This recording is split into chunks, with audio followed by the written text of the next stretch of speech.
Ooh, hey, ¿qué pasa, YouTube? AKA, what's up, YouTube? How's it going, everybody? Have for y'all today the draft analysis. Let me fix this real quick. For our second Wi-Fi league that will be coming to the channel, which is going to be the BBL. Now, I've been a part of the BBL in previous seasons. Unfortunately, I've had to drop those previous seasons due to life events that had happened, but I'm not going to go into too many details about those aspects that occurred that forced me to have to drop. But I do want to give a huge thanks to my very, very good friend Olivia. Thank you to her for allowing me to be a part of this Wi-Fi season, even though she knows what has kind of happened to me, or like why, well, not why I had to drop, but like knowing that I had to drop previous Wi-Fi leagues that I was in because of life events that had happened and I just had to take care of. So very, very big thanks to her. Definitely check her out. She uploads a ton of content, Wi-Fi battles, draft league content, and all that shenanigans. She's awesome. Definitely go check her out. And also check out our amazing roster for this season of the Wi-Fi BBL. Hopefully the Durham Dragons once again can make it to the finals, because we did make it to playoffs in the, not the previous season, but the season before the previous one. We made it to playoffs, and I feel like we really had a good chance to make it potentially at least to semifinals, even maybe finals, depending on how things went. I was able to join the showdown version before this season. Unfortunately, though, I had to drop that very early on, and just, yeah, hopefully this time around we are going to be able to make it to the playoffs, make it to the finals, win a championship alongside the NCP. So if you guys are excited for this, make sure to show off your support. Leave a like, leave a comment, letting me know what you think about our awesome draft, because I think you guys might be surprised just how good our draft really is. So, for once, bad luck Leo did not strike, and I was honestly so surprised about this. Like, I was genuinely baffled by when the draft order was released, because it turns out that your boy did not get unlucky for once in forever, and I actually ended up getting first pick overall. Let that sink in. First pick overall. I get to choose between all the Ubers that are currently allowed. Now, obviously, things like Arceus are not in this current Gen 8 database, metagame or whatever, unless you play on Showdown. But obviously this is Wi-Fi, so we can't use Arceus on Wi-Fi because it's not legal. Even with land timer, we can't make that work as far as I know. So being a first pick overall, I was like, whoa, this is it's kind of crazy. I'm not gonna lie. There was obviously a lot of Pokemon I could have chose. I was honestly really debating between either getting Yveltal, Xerneas, or Calyrex Ice form. For those of you who don't know, Calyrex Ice form is the Horse Rider form, where it gets Unnerve and the essential Moxie boost ability, because I thought that was freaking insane.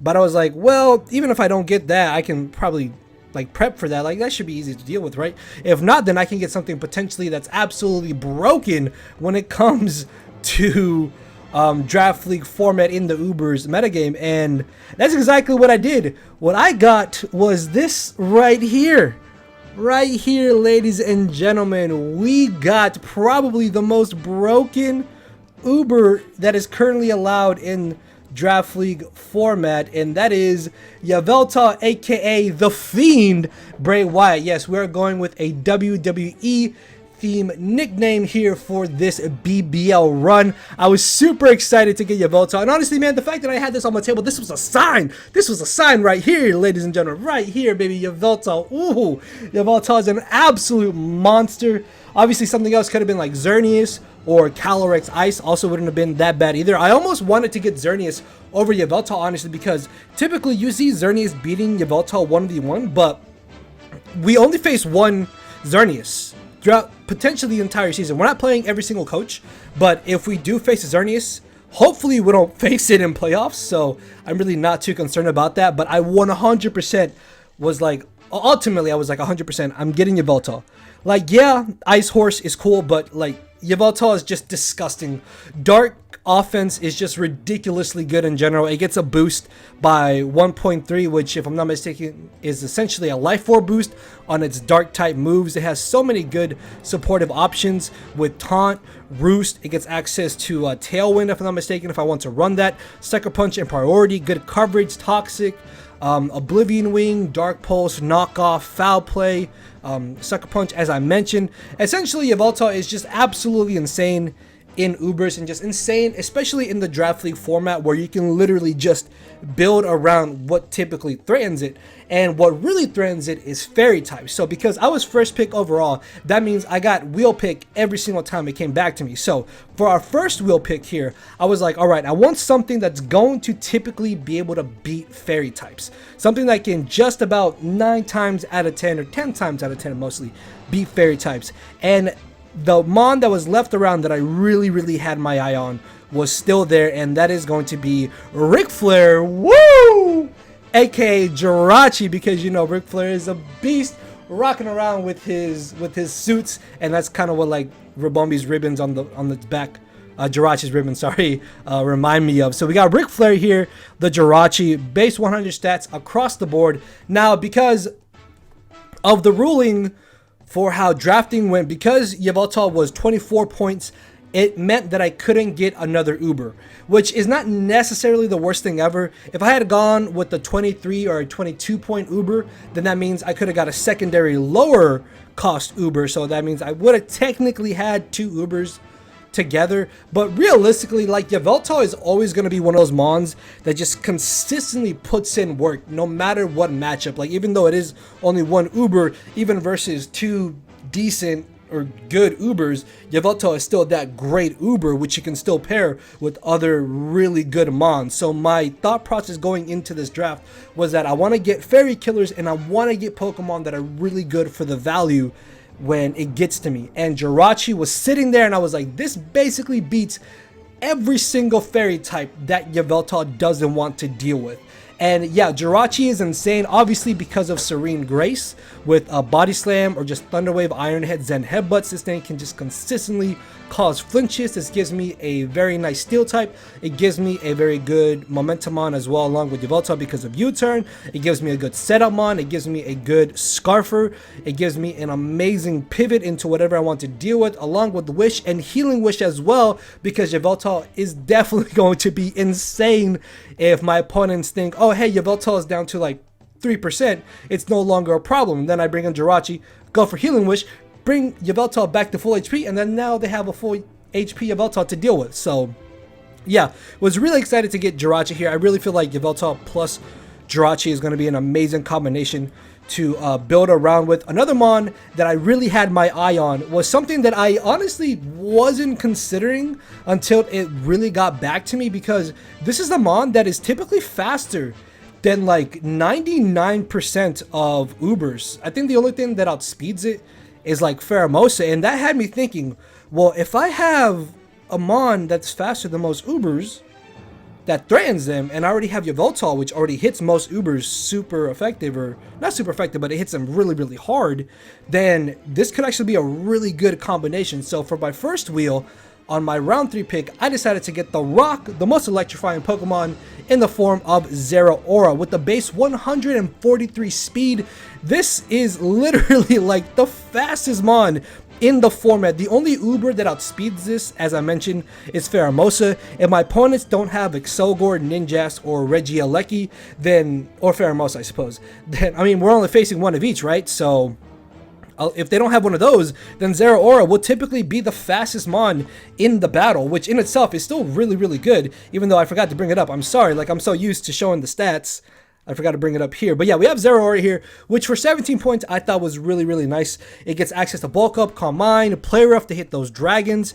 It gets access to Aura Sphere now, so we don't have to rely on Focus Blast, which I believe it did get before. Yeah, we don't have to rely on Focus Blast. Grass Knot hits things like Groudon. Kyogre's not allowed. Obviously, Plasma Fist is a really good stab move, 100 base power, 100 base speed, so it never misses.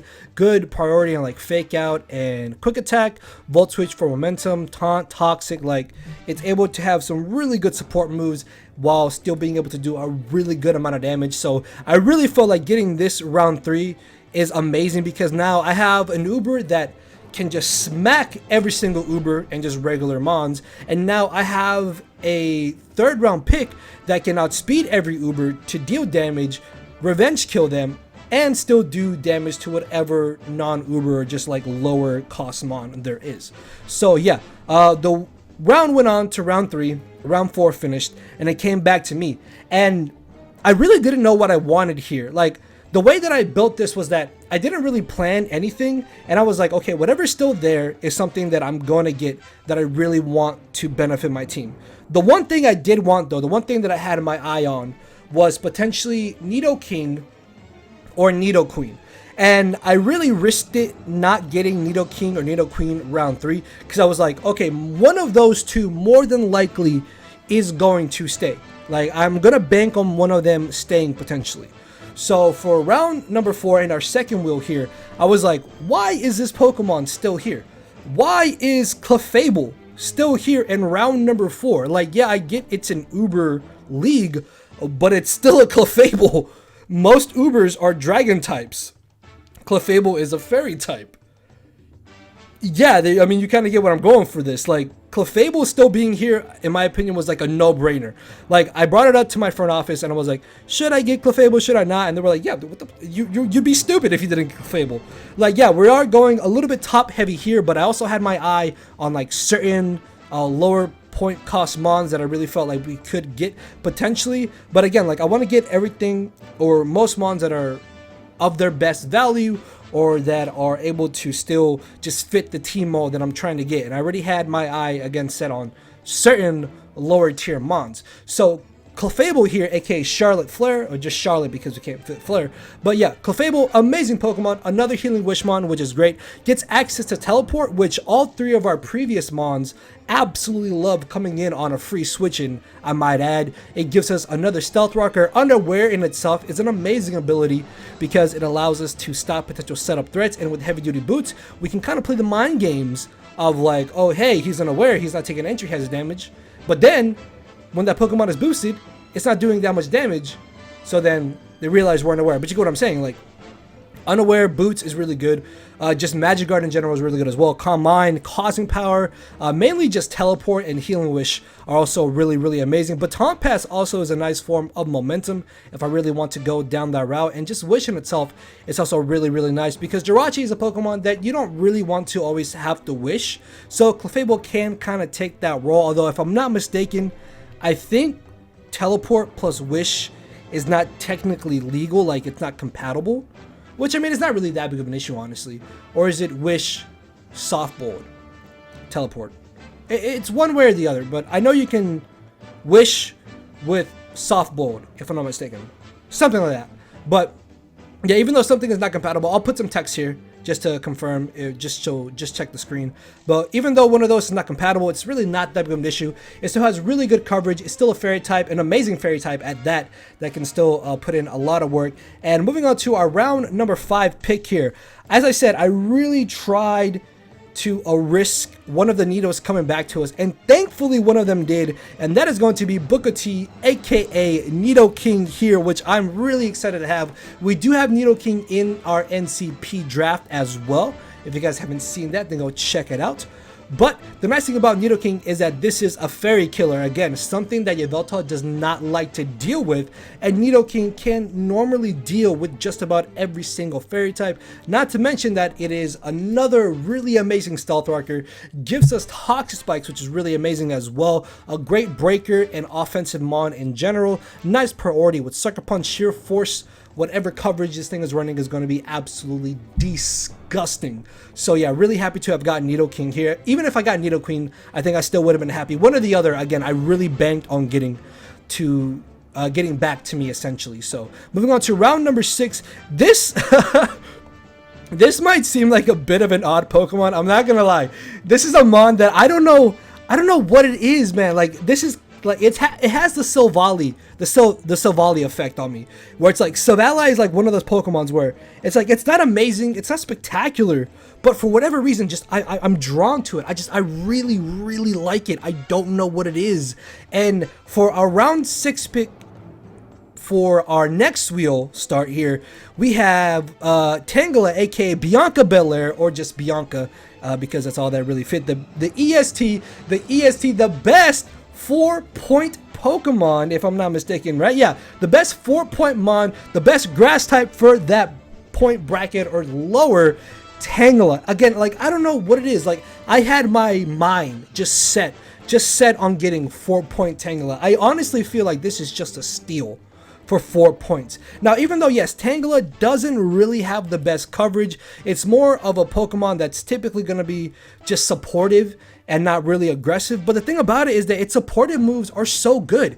It has Sleep Powder, Stun Spore, Toxic, Leech Seed, Knockoff. Like, those 5 moves alone, like 4 of those all can fit on the moveset on Tangela. Like, yeah, it's not going to be doing that much damage, but you're not drafting Tangela to do damage. You're drafting it to be supportive, to cripple things with Stun Spore, with Sleep Powder, with Knockoff, wear things down with Leech Seed, or toxic things on the switch, and that's why you draft Tangela. Now, I don't expect Tangela to come to many games, but it's definitely a Pokemon that I know that if I bring it, I know exactly what I want it to do. I know exactly what I'm going to condition it to do, to wear things down, to open up holes for the remainder of my offense to be able to take advantage of. So yeah, moving on to our next pick here. So essentially, what I did in the initial draft is that I drafted Noivern for our next pick here. But after week 1, I looked at my matchups and I was like, oh hey, Noivern is actually really not that good for the rest of our season. So I ended up making some trades, a Noivern and 2 other Pokemon, which I'll touch on when we get to them. So I ended up dropping Noivern. Essentially, the main reason why I originally drafted Noivern was because I wanted speed, I wanted momentum, a ground immunity, and defog. That was literally it. Plus, like, Frisk and Infiltrator are 2 really great abilities. Unfortunately, though, after week 1, I really noticed that, yeah, Noivern's not that amazing, honestly, for the remainder of our season. So I made some trades, and in the spot of Noivern, I decided to get a Pokemon that I really feel kind of is 10 times better than Noivern in its role, essentially, and that is going to be Latios, which I don't really have a nickname for Latios. I thought about naming her Asuka, I guess. I don't know if you guys, or Lita, actually Lita. Lita might be a good nickname for Latios. I don't know if you guys have a nickname for Latios, then please let me know in the comment section below. But yeah, we got Latios as opposed to Noivern here, which Noivern was called Paul Heyman, because, you know, Paul Heyman's good on the mic, and Noivern with the booms and just, yeah. So you guys might be asking, well, you lost momentum because you got Latios. No, that is not true, because Latios gets access to Baton Pass. Now, this league is Dry Pass, so obviously if I set up, I can't Baton Pass, but if I just Baton Pass without any boost, then I still have a form of momentum. So by getting Latios, I think the only real thing I lost was a little bit of speed, just because Noivern was a tad bit faster than Latios. I think Noivern was like base 123 or base 125, around there. But the drop from that to base 110 is not necessarily the worst thing ever, just because Latios is bulkier and does more damage. It's also a much more reliable defogger, because with Noivern, I probably would have had to run boots on it in order to reliably defog with it. As where Latios, it's not weak to Stealth Rocks, and it can more reliably defog for Yveltal, which is a huge buff in my opinion. Latios also gets access to Mystic Fire and Aura Sphere. Obviously, they are not as strong as Flamethrower and Focus Blast coming from Noivern, but Focus Blast can miss, and Mystical Fire at least can lower special attack, which is also very beneficial to Latios. This kind of makes our ultimate fire weakness a little bit easier, and our ice weakness as well a lot more tolerable. Not to mention that Latios as a Calm Mind sweeper is really good. It gets access to Dragon Dance, so something like Calm Mind, Dragon Dance, Latios could definitely be something that we can bring to this match. It also gives us our 3rd Healing Wish Pokemon. We have Clefable, Jirachi, and Latios, all that can Healing Wish. Bro, like, literally, I'm saying this right now. One of you, if we are facing you in the season, you're gonna watch out. One of these matches, I'm gonna bring triple Healing Wish, all into Yveltal or into Zeraora. All right, I'm telling you right now, Jirachi, Clefable, and Latios all get Healing Wish. Yveltal and Zeraora is about to body bag somebody over and over and over in the same match. I'm letting you know right now. Okay. Watch, this is gonna happen. I'm telling you right now, this is gonna happen. So I'm really happy to have Latios here. Great Calm Mind user. Even with the Dragonets, like its coverage is so good, honestly. Base any attack, obviously not the most amazing thing ever, but it can still do some damage.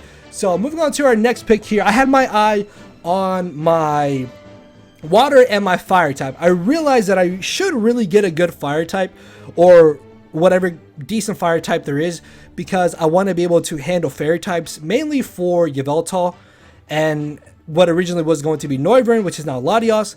And one fire type that really caught my eye, that I actually really liked for, I believe was like 5 points, is going to be Magmortar. Now, for those of you who may not know, Magmortar gets access to teleport now, which means this is a form of momentum, which is actually really good. Like with heavy duty boots, Magmortar's bulk is honestly not that bad. 75 HP, 67 defense, 95 speed def is pretty solid. It's not taking Stealth Rock's damage on the switching. It's able to get momentum. It's coming off of a base 125 special attack stat, so that's going to be doing really good damage in itself. Its coverage is also pretty solid, honestly, with Focus Blast, Psychic, Thunderbolt, even Weather Ball, Scorching Sand.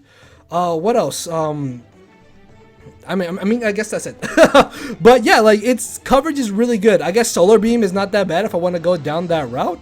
But this is a fire type that can still check fairy types reliably. It can still pressure as well offensively because of its base 125 special attack stat.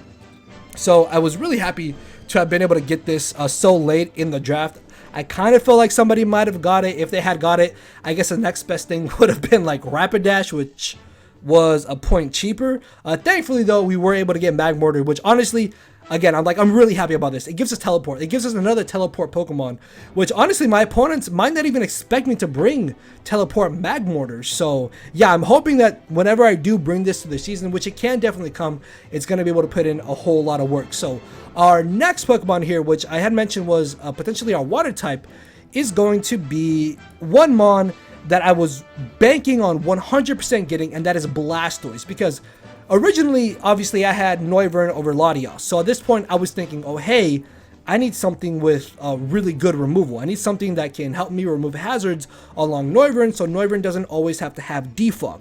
And that was basically 11-point Blastoise. Now, in this league, Blastoise does get access to Shell Smash. So that doesn't necessarily mean I need to always bring just defensive rapid spin Blastoise. That means that I can also bring Shell Smash Blastoise, which is still really good. But at the time I was thinking all I really want Blastoise for is rapid spin and the fact that it gets access to Flip Turn, giving me another Pokemon with some solid form of momentum. Now if you look at our draft, we have Yveltal, Jirachi, Zeraora, Clefable, Latios, and Magmortar, all with momentum. Besides Nidoking and Tangela, everything has momentum, which is absolutely phenomenal. Zeraora, Jirachi, Yveltal, even Nidoking all like to come in on free switch-ins, and that's basically what a draft is able to currently accomplish, which with Blastoise is able to make that just even better as well. Now obviously it's not like the most bulkiest water around, it's not the most phenomenal water around, but it's still a water type that gives me momentum, gives me removal, gives me potentially even a sweeper as well as priority in the form of Aqua Jet. I can spam Scald, and it has really good coverage with Aura Sphere and Dark Pulse as well, so potentially other water types aren't essentially that much of an issue for it to deal with. And just all in all, I'm really happy with Blastoise here. So moving on to our final 2-round picks. Now, as I said at the beginning of the video, I made some trades, and Noivern for Latios was one of those trades. My other trade was Cobalion, which if you guys have been with me, or if you guys have seen me for the past like 2 years, you will know Cobalion is one of my all-time favorite Pokemon. But looking at matchups, Cobalion was just never really coming because we already have a Psychic type. Not Psychic type, sorry. We already have a Steel type in the form of Jirachi. So Cobalion was just kind of there as mostly dead weight. So after going for Latios, after going from Noivern to Latios, I realized that, hey, I still kind of want a fighting type. So I decided to go with what in my opinion was actually kind of a steal. For some reason, Grab Lock is higher than Throh. I don't really know why. I really feel like Throh is much better than Graplock. I think Graplock was like 4 points, 5 points potentially. But yeah, 3-point Throw was kind of a no-brainer, honestly. And I don't really have a name for Throw here. I thought about naming it like Samoa Joe, but I don't know. I guess let me know a nickname for Throw if you guys have any.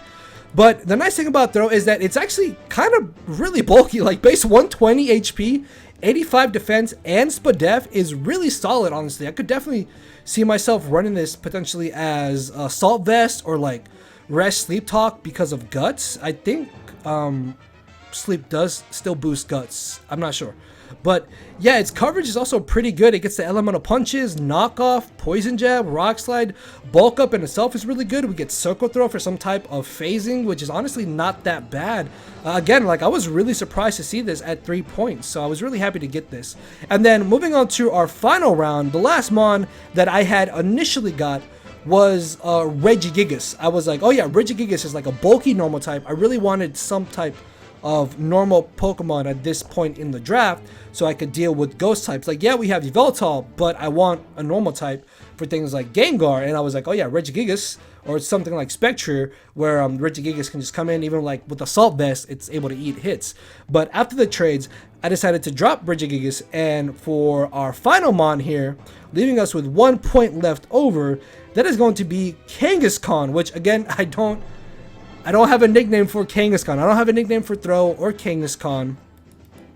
Or I believe one of our other mons. What was it? No, yeah, I think I nicknamed everything else except for, yeah, Latios, Kangaskhan, and Throw. Like, I don't have a nickname for either of those three, so please let me know what you would nickname them in the comment section below. But Kangaskhan was originally a normal type that I really wanted to get before like the initial draft ended. It was something I was trying to work into my draft, but I could never do that because it was just 1 point too much, which is why I ultimately went with Regigigas.